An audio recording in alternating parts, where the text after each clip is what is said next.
कोई दिन ऐसा नहीं जाता जब मुझे 4-5 लोगों के फ़ोन नहीं आते हों कि हमें भी आपसे सामान लेना है। उन्हें अपने किसी न किसी रिलेटिव से या फ्रेंड से पता चलता है। तो बहुत लोग जुड़ रहे हैं और जो कस्टमर की तरफ से जुड़ रहे हैं वो तो एक अच्छी बात है ही। उसके अलावा जो यहाँ के किसान जो जुड़ रहे हैं ना, वो एक बहुत ही सुखद बात है। नमस्कार दोस्तों, टेक्निकल फार्मिंग में आपका फिर से स्वागत है। बेरोजगार युवाओं को, किसानों को, उनके बच्चों को और जो कुछ अलग करना चाहते हैं उनको ये स्टोरी जरूर देखनी चाहिए।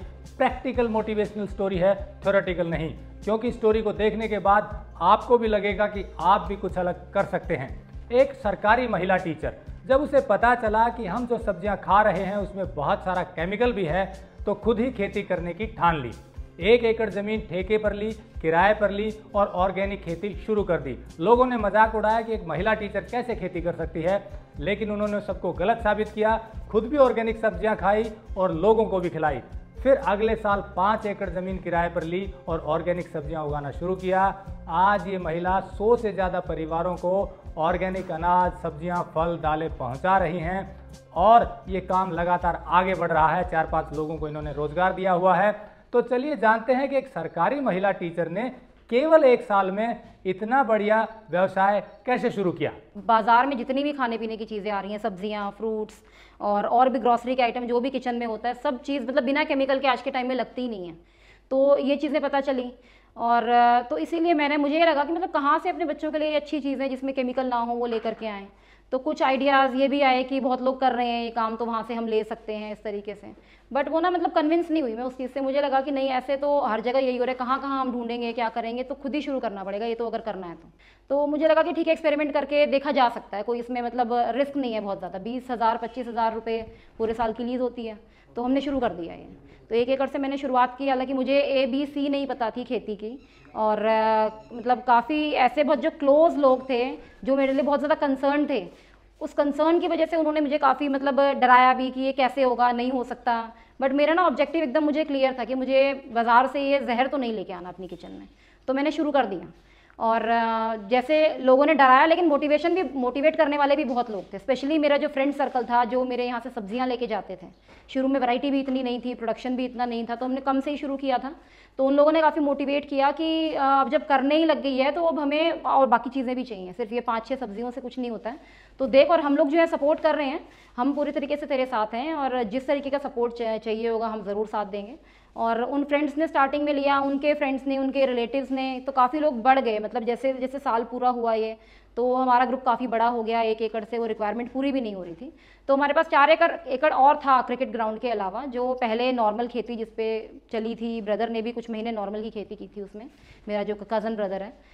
तो हमने फिर जो है लैंड को एक्सपैंड कर दिया जनवरी में, इसी साल जनवरी 2020 में। हमने बाकी 4 एकड़ पे भी इसी तरीके से, पहले जैसे ग्रीन मैन्योर हमने लगाया, ढैंचा लगाया था, फिर हमने उसमें गोबर की खाद डाली, जीवामृत वगैरह डाला उसमें, उसकी ट्रीटमेंट की। और अभी आज की डेट में हम 5 एकड़ पे ये जैविक खेती कर रहे हैं। और इसके अलावा जो गांव के और भी जो लोग थे, उन्होंने देखा कि ये जो उगा रहे हैं, चाहे इनकी प्रोडक्शन थोड़ी कम हो रही है, इनको उतना आता भी नहीं है, ये पूछते भी हैं हम लोगों से भी, लेकिन इनका ना सामान कुछ भी ऐसे इन्हें मंडी में नहीं जाना पड़ रहा देने के लिए। इनका तो यहीं से पैकिंग हो रही है और सारा चला जाता है। और वो बीच बीच में आके पूछते भी थे कि बहन जी ये कितने रुपए किलो आप दे रहे हो। तो जब वो रेट का डिफरेंस देखते थे ना मंडी में और जिस रेट पर हम कस्टमर को दे रहे हैं, तो उन्हें लगा कि काम तो ये अच्छा है। और मुझे ऐसा लगता है, मतलब उनके रिव्यूज़ भी ऐसे आए कि कोई किसान अपनी ज़मीन पे जहर डालना नहीं चाहता। पहले जब ग्रीन रेवोल्यूशन आया तो मतलब अननोइंगली जैसा उन्हें बताया गया उन्होंने किया। उन्हें जो मार्केट में मिला, जो साइंटिस्ट ने बताया, वो ला करके खरीद के उन्होंने डाला अपनी ज़मीन पे। लेकिन आज की डेट में किसान को भी पता है ये चीज़ें अच्छी नहीं है उनकी ज़मीन के लिए, बट फिर भी वो मजबूरी में डाल रहे हैं। अगर उन्हें मार्केट अवेलेबल हो इन चीज़ों के लिए, उन्हें अगर पैसा अच्छा मिल रहा है, तो प्रोडक्शन थोड़ी कम भी हो गई मान लो शुरुआत में, तो वो इस चीज़ के लिए रेडी हैं। तो मेरे पास अब कराला के ही आसपास के बहुत किसान जो हैं, इनफैक्ट मेरे तो वो रिलेशन में लगते हैं क्योंकि मेरे मामा हैं इसी गांव के, और मेरे से काफ़ी एक्सपीरियंस्ड फार्मर्स हैं। अगर वो ये खेती करेंगे तो मेरे से बहुत बेहतर कर सकते हैं मुझे लगता है, क्योंकि मुझे तो बेसिक्स भी नहीं पता थे, नई नई चीज़ें भी सीख रही होंगी। तो अब वो मुझे अप्रोच करते हैं अपने आप कि आप बताओ, जैसे कहेगी वैसे हम लगा देंगे और हमारा भी सामान जो है तुम ले लिया करो। तो काफ़ी किसान और भी जुड़े हैं, केराला से ही नहीं, सुल्तानपुर से भी एक भैया जो है वो पहले से कर रहे थे ऑर्गेनिक खेती, वो भी शौकिया कर रहे थे। 5 एकड़ ज़मीन है उनकी भी, तो वो भी अब जुड़ गए हैं। उनके यहाँ से भी हमारे यहाँ सामान आता है। और इसके अलावा सब्जियां तो हम लगा ही रहे थे, वहाँ से भी हमने कोलैबोरेट किया है, वहाँ से भी आ रही हैं। जो चीज़ें दिल्ली में इस समय नहीं उग सकती हैं, वो हम हिमाचल में कुछ किसान हैं उनसे कोलैबोरेट किया है, वहाँ से ट्रक्स आते हैं, उनके आगे गुड़गांव जाते हैं, तो ऑन द वे हम उनसे वो चीज़ें भी ले लेते हैं। तो इस तरीके से अच्छा एक सर्कल बना है। मतलब मैंने ऐसा सोचा नहीं था कि इस फील्ड में इतने लोग काम कर रहे हैं, बट जब मैं खुद इसमें घुसी हूँ ना तो मुझे पता चला कि बहुत लोग अच्छा काम करने वाले अलग अलग जगह पे हैं। बट वही है कि मार्केट की सबको प्रॉब्लम आती थी, और मैं लकी रही कि मेरा फ्रेंड सर्कल इतना वाइड था। मुझ पर जो लोग डायरेक्टली मुझे नहीं भी जानते थे, बट किसी के थ्रू वो मुझ तक पहुँचे, उन्होंने मुझ पर ट्रस्ट किया। और आज की डेट में मार्केट की मतलब हमें वो मार्केट की प्रॉब्लम नहीं है। कभी कभार सब्जियों में गैप आ जाता है, वो भी मुझे लगता है मेरे एक्सपीरियंस की कमी है कि मैं कंटिन्यूटी नहीं बना पाती चीज़ों की। कई बार अब जैसे मौसम भी साथ नहीं देता, अभी आजकल जैसे बार बार बारिश हो रही है, तो इसीलिए प्रोडक्शन कहीं किसी चीज़ की कम हो जाती है। हाँ, बट मुझे मार्केट की कोई प्रॉब्लम नहीं है। और हम लोगों ने अब दिल्ली में, ऑल ओवर दिल्ली सभी रीजन्स में हमने रीजन वाइज हमारे क्लस्टर बन गए हैं 20 से 25 फैमिलीज़ के, और हम होम डिलीवरी कर रहे हैं ऑल ओवर दिल्ली। और डे वाइज हमने ब्रेक किया है, एरिया वाइज। और 8 से 9 परमानेंट लोग हमारे यहाँ फार्म पे जो है काम कर रहे हैं। कुछ लोग खेत में फार्म पे काम करते हैं। ये हमारा स्टोर हाउस है, यहाँ पर 2 लड़के पैकिंग के लिए हैं, एक आईटी भी हमने रख लिया है। जैसे स्टार्टिंग में मतलब एकदम जैसे एक रेवोल्यूशन सा होता है ना, पिछले 1 साल में जो लोग जुड़े भी हुए हैं उन्होंने भी, जैसे जब पहली बार हमने सॉफ्टवेयर से बिल बना के भेजा, पैकिंग में थोड़ा चेंज किया कि नेट बैग्स में पैकिंग करते हैं, बिकॉज वैरायटी ज़्यादा है अब, तो सब कुछ आप ऐसे नहीं डाल सकते हो थैलियों के अंदर। बल्कि पिछले साल तो हम क्लॉथ बैग्स दे रहे थे, लेकिन अभी सिचुएशन कोरोना की वजह से काफ़ी डिफरेंट है, तो लोग एक्सचेंज नहीं करना चाह रहे हैं बैग्स। इस वजह से हमें ना चाहते हुए भी मुझे पॉलीथीन का यूज़ करना पड़ रहा है। और बट ये टेम्प्रेरी बेसिस पर है, जैसे सिचुएशन ठीक होती है हम क्लॉथ बैग्स पे वापस आएंगे। तो नेट की पैकिंग हमने शुरू की है नेट बैग्स के अंदर, और सॉफ्टवेयर से व्हाट्सएप पर कस्टमर को तुरंत उसी दिन या अगले दिन मॉर्निंग में उनके पास बिल पहुँच जाता है, और ऑनलाइन पेमेंट हो रही है। तो मतलब काफ़ी चीज़ें ना इतनी चेंज हुई हैं पिछले 1 साल में, और इतनी जल्दी। अभी कितने परिवारों को सप्लाई कर पा रहे हैं आप रूटीन में जो भी सामान है? कितने लोग जुड़े हुए हैं? जी, अभी लगभग जैसे हर हफ्ते जो डिलीवरी जाती है वो 85 प्लस फैमिलीज़ की डिलीवरी जाती है, लेकिन जो जुड़े हुए लोग हैं वो 100 प्लस हैं। कभी कोई आउट ऑफ स्टेशन होता है या किसी वजह से मंगा नहीं पाता, तो मोर और लेस 85 प्लस का रेगुलर डिलीवरी रहती है हमारी हर हफ्ते, और 100 प्लस फैमिलीज़ जो हैं वो जुड़ी हुई हैं, और हर दिन एक नया परिवार जुड़ रहा है। यानी कि रोज आपके क्लाइंट या कस्टमर कहीं वो बढ़ रहे हैं। अभी 100 से ज़्यादा लोगों को आप डिलीवरी दे रहे हैं हर सप्ताह उनको। क्या क्या सामान डिलीवरी अभी दे रहे हैं आप? देखिए, जैसे मैंने बताया शुरुआत में तो हमने सब्जियों से ही शुरू किया था, जिसकी वैरायटी भी थोड़ी कम थी, बट आज की डेट में सीजनल सब्जियां तो हमारे पास सारी अवेलेबल हैं।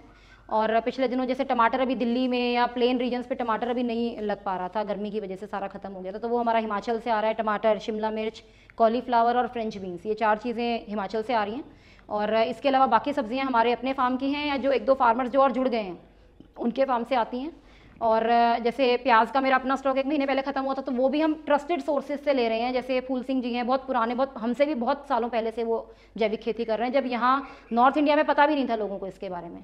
तो हर तरीके की सब्जी अवेलेबल है। फिर लोगों की तरफ से ग्रुप मेंबर जो थे उन्होंने बोला कि भाई अब सब्जियाँ तो मिल रही है, बट हमारा ना बाकी चीज़ें भी बाजार से लेने का मन नहीं करता, तो कुछ और चीज़ों का भी इंतजाम करना चाहिए। तो उस पर भी थोड़ा सा कोशिश करो। तुम तो कर ही रही हो ये काम, तो तुम्हारी थोड़ी सी ये है कि सर्कल भी बन गया होगा, और हम तुम्हारे पर ट्रस्ट करते हैं। जो तुम अपने घर के लिए मंगा रही हो वो हमारे लिए भी मंगाओ।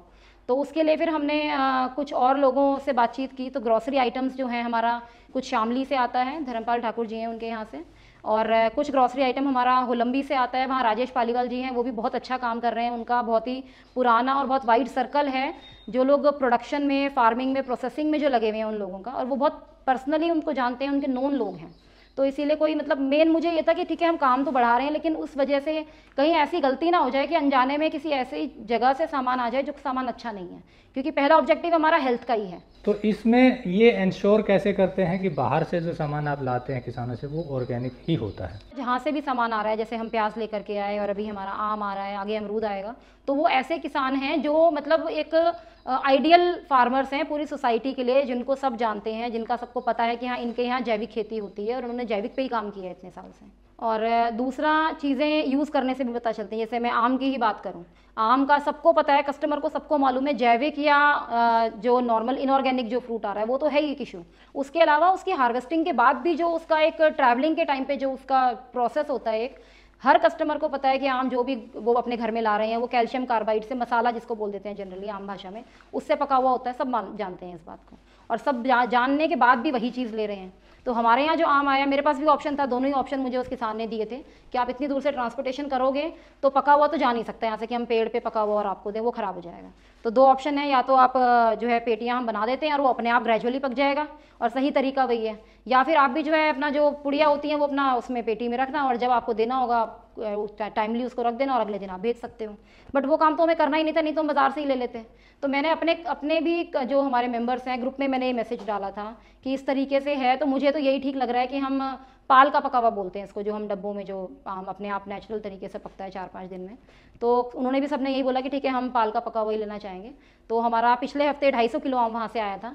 थोड़ा मेरे लिए बहुत मेहनत का काम रहा वो, एक एक आम मुझे खुद, क्योंकि उसमें ना आपको मतलब मेहनत है उसके अंदर कि आपको डब्बे खोल के चेक भी करना पड़ेगा टाइमली, वरना आम बहुत जल्दी ख़राब हो जाता है ह्यूमिडिटी के मौसम में। तो मतलब 250 किलो आम मैंने सोचा नहीं था कि एक एक आम मैंने चेक करके खुद पेटियों से बाहर निकाला है, उनकी रीशिफ्टिंग भी की है, जैसे ये पक गया है तो ये तैयार हो गया, इसको आप अलग रखो। और पहला एक्सपीरियंस था तो उसमें थोड़ा मुझे मतलब फिजिकल मेहनत के अलावा थोड़ा सा फाइनेंशियल थोड़ा लॉस भी हुआ, क्योंकि काफ़ी आम ख़राब भी हो गए वो, क्योंकि एक्सपीरियंस नहीं है अभी। बट वही है कि जब तक करेंगे नहीं तब तक सीखेंगे नहीं। खेती जैसे आपने खुद ज़मीन में खेती शुरू की, तो ऑर्गेनिक खेती करने में शुरुआत में आपको क्या चैलेंज आया, क्योंकि आपको पहले कोई अनुभव नहीं था, तो जो आपने सब्जियां उगाई शुरुआत में क्या चैलेंजेस आए? देखो सबसे बड़ा चैलेंज तो इसमें ये है कि अगर आपको कोई कीड़ा लगता है और स्प्रे करना है ना, नॉर्मल वाली जो खेती है उसमें सब कुछ मार्केट में अवेलेबल है, आप जाके वहाँ दुकान पे बताओ कि ये परेशानी हो रही है तो तुरंत रेडीमेड सोल्यूशन अवेलेबल है, शीशी मिल जाती है, वो आप डलवा दो और उसके बाद कीड़ा नहीं आएगा। ऐसे ही वीडिंग की परेशानी बहुत ज़्यादा आती है कि अगर आप कुछ भी नहीं वीडीसाइड नहीं डाल रहे हो तो आपको हर 15, जैसे अब ये मौसम है, हर 10 दिन में इतनी खरपतवार होती है खेत में, क्योंकि अभी हमें भी थोड़ा एक्सपीरियंस कम है तो हम उस तरीके से ना उसको वीडिंग को मैं बहुत ज़्यादा अच्छे तरीके से कंट्रोल नहीं कर पाई। वीडिंग में लेबर कॉस्ट बहुत ज़्यादा आ जाती है। दूसरा, कीड़े के लिए जैसे अगर आप नेचुरल तरीके से दवाइयाँ बनाते हो वो हम स्प्रे कर रहे हैं, लेकिन मैंने देखा पिछले 1 महीने में कीड़े का इतना ज़्यादा अटैक था ना कि उन दवाइयों से ना उतना ज़्यादा मैं स्पेशली बैंगन में मैं कंट्रोल नहीं कर पाई उसको। यहाँ ना थोड़ा सा कस्टमर को भी अवेयर होना पड़ेगा, क्योंकि देखो जो आज ये सिचुएशन है ना मार्केट में वो नीड बेस्ड है। कभी पहले ये सिचुएशन आई होगी कि भी कीड़ा नहीं देखना कस्टमर को, बाजार में वो चीज़ उठती है जो बिल्कुल साफ़ सुथरी होती है। तो आप नेचुरल तरीके से कोई भी चीज़ लगाओगे ना, वो आर्टिफिशियल की तरह एक जैसे साइज़ की नहीं हो सकती, उतनी सुंदर नहीं हो सकती, उसके ऊपर निशान भी मिलेंगे, हालांकि उसका टेस्ट बिल्कुल अलग मिलेगा, आपको काटते हुए खाते हुए पता चलेगा कि इसमें कोई दवाई नहीं डली हुई है। तो मैंने ये देखा है, मतलब मुझे ये इशू बड़ा रहा समझाने में, मतलब कितने फ़ोन कॉल्स मेरे को मेंबर्स के आते हैं कि ये पालक में तो ये छेद है, या इस बैंगन में तो ये कीड़ा ये छेद था तो कीड़ा निकल आया, ये भिंडी जो है ये मुड़ी हुई थी। मतलब हालांकि हम लोग सॉर्टिंग करते हैं फार्म पे, बट फिर भी कुछ चीज़ें चली जाती हैं, कई बार हाथ से नहीं ध्यान रहता। तो वो कस्टमर को अवेयर होना पड़ेगा कि देखिए जिस सब्जी को अगर कीड़ा खा रहा है ना, मतलब वो इंसान के खाने के लायक है। अब जैसे बैंगन है, इतने बड़े साइज़ का अगर भरते वाला बैंगन है, आप थोड़ा सा पोर्शन निकाल दो उसको, बाकी को यूज़ करो, क्योंकि सारी सब्जियों में ये परेशानी नहीं होती है। इस मौसम में ज़्यादा इशू है, तो बैंगन मतलब मुझे हार के निकलवाना ही पड़ा खेत से, क्योंकि उससे और सब्जियाँ भी मेरी ख़राब हो रही थी, लेबर कॉस्ट इतनी आ रही थी। तो थोड़ा थोड़ा कुछ लोग तो समझे हैं, जैसे उनसे रेगुलर बातचीत होती है, बट मेरी एनर्जी बहुत लगती है उसमें सबको समझाने में, बताने में। तो वो चीज़ मुझे थोड़ी कमी लगी, कीड़े की समस्या लगी मुझे। वो हमारी भी थोड़ी कमी रही कि काम एकदम से इतना बढ़ गया ना, तो जितनी फ्रीक्वेंसी पे ये नेचुरल जो हमने दवाइयाँ नीम से, लहसुन से, मिर्च से, गौमूत्र से बनाई हैं, उतनी फ्रीक्वेंटली हम डलवा नहीं पाए। मुझे लगता है अगर हम उतनी फ्रीक्वेंसी से डलवा पाएंगे तो शायद हम कीड़े को कंट्रोल कर पाएंगे। तो हम भी इम्प्रूव कर रहे हैं डे बाय डे, आगे कोशिश करेंगे और ध्यान से करें काम। इस 1 साल में आप अभी महीने का मतलब टोटल मोरलेस कितना आपको जा रहा है कि लोगों को सप्लाई कर पा रहे हो आप? देखिए जो अभी मुझे प्रॉफिट तो कुछ नहीं निकल के आ रहा, बिकॉज क्योंकि भी इन्वेस्टमेंट बहुत ज़्यादा हो रही है। जैसे गाड़ी अभी हायर की है, वहाँ पे जा रहा है, इतनी सारी मैन पावर हमने ले ली है, सॉफ्टवेयर अभी हमने परचेज़ किया है, तो मतलब बहुत सारी कैपिटल एक्सपेंडिचर है जो हमने आज किए हैं और जो मैं लॉन्ग टर्म में जो चीज़ें बेनिफिट करेंगी। फार्म पे भी हमने अपने पानी के लिए कि मीठा पानी हो, क्योंकि आप सब्जियों की खेती बिना अच्छे पानी के नहीं कर सकते, उसके लिए हमें अपना खर्च करना पड़ा। लीज़ की ज़मीन पर भी हमने 60,000 रुपये अपना खर्च किया उसके लिए, तो मतलब काफ़ी कैपिटल इन्वेस्टमेंट हमें करना पड़ा, जिस वजह से थोड़ा अभी प्रॉफिट नहीं निकल रहा। हाँ, लेकिन ये है कि हम लॉस में भी नहीं जा रहे हैं। और पिछले महीने का हमारा 2.5 लाख का ट्रांजैक्शन था, जो हमने टोटल अमाउंट ऑफ सब्जियां और ग्रॉसरीज जो हमने निकाली थी। और ग्रॉसरी हमने क्योंकि लास्ट मंथ शायद मिड ऑफ द मंथ शुरू की थी, तो इसीलिए 2.5 लाख मैंने बताया। अभी इस महीने से अब जैसे हमने फ्रूट्स का भी स्टार्ट किया है, ग्रॉसरी आइटम्स भी बड़े हैं, तो मुझे ऐसा है अंदाज़ा कि 3 लाख तक का ट्रांजैक्शन रहेगा। ऑल्दो बचता कितना है वो एक अलग चैलेंज है, बट हाँ इतना मतलब सामान हम दे रहे हैं। तो अब डे बाय डे बढ़ रहा है, मतलब आपका काम बढ़ रहा है। कोई दिन ऐसा नहीं जाता जब मुझे 4-5 लोगों के फ़ोन नहीं आते हों कि हमें भी आपसे सामान लेना, उन्हें अपने किसी न किसी रिलेटिव से या फ्रेंड से पता चलता है। तो बहुत लोग जुड़ रहे हैं, और जो कस्टमर की तरफ से जुड़ रहे हैं वो तो एक अच्छी बात है ही, उसके अलावा जो यहाँ के किसान जो जुड़ रहे हैं ना, वो एक बहुत ही सुखद बात है। अच्छे दिन आने वाले हैं मुझे लगता है। अगर आपको यह वीडियो पसंद आया है तो ज्यादा से ज्यादा लाइक और शेयर जरूर करें, साथ ही चैनल को सब्सक्राइब करना ना भूलें।